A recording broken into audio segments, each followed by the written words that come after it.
Hi guys, this is DJ and this is another video for DJ's Video Diary. So for today's video, andito tayo ngayon sa Top Studio, which is located sa Benedicto Catapang Compound, Dizon Street, Barangay 6A, San Pablo City.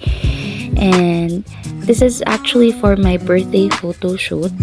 Kaso, pumunta na ako dito ay September 25, pero ang birthday ko ay September 24. So, medyo one day late, but it's okay.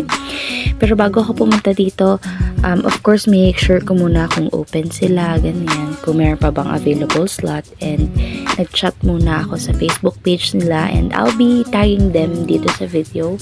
You can try to check their Facebook page. So, ayan, pagpunta ko dyan, sobrang ganda naman ng place, maayos. At nakita ko nga, pinopost din nila sa wall nila yung mga ibang pictures, mga naging customers nila. Actually, may mga kasabay din ako mga nursing students that day. And then, nag-photoshoot din sila as a group. And they also have like different price range kung ano yung package na kukunin mo. Pero that day kasi ang kinuha ko lang is yung parang sariling photoshoot lang, which is worth 399 pesos. Meron akong sarili kong dalang outfit. Ako na lang din nag-makeup sa sarili ko. And meron akong mga dalang flowers. Tapos sash. Tapos yung crown for my birthday. So, ayan. Medyo DIY lang talaga. Pero, included dun sa kinuha kong package is yung, 20 minutes only self-shoot and then 1 backdrop lang.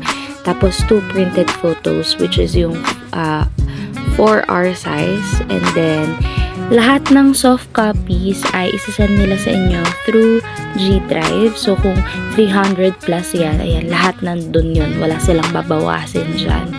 So, ayan, nung nakikita niyo ako dyan, na nagpo-photo, may hawak ako niyang clicker. Lahat ng photos na tinake ko dyan, actually nabura. And, aksidente yun, and it's okay.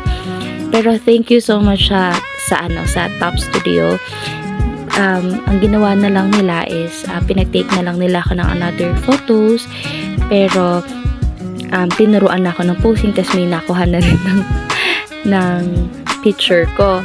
So, kung makikita niyo yung mga pictures ko later, parang mas mukhang professional yung kumuha at saka yung mga posing ko, ganyan. Kasi, parang finri na lang nila sa akin yun since nabura nga yung mga photos na tinik ko. And I think, plano na rin yun ni Lord. Parang pa-birthday na lang din. Ayun, kasi siguro hindi ko alam kung ano yung kalalabasan ng mga pictures ko nung tinitake ko yung mga selfie na ganyan. Pero, thank you so much Top Studio for being part of my 27th birthday. Ayan, na-post ko naman siya. And ayan na yung mga pictures ko. Tignan nyo na lang. At ito nga lang yung mga pictures na napili ko. Pero actually, nasa 300 plus yan. At ayan, makikita nyo naman. So, ito na lang muna for today's video. Hanggang sa muli mga kaibigang oso. Paalam!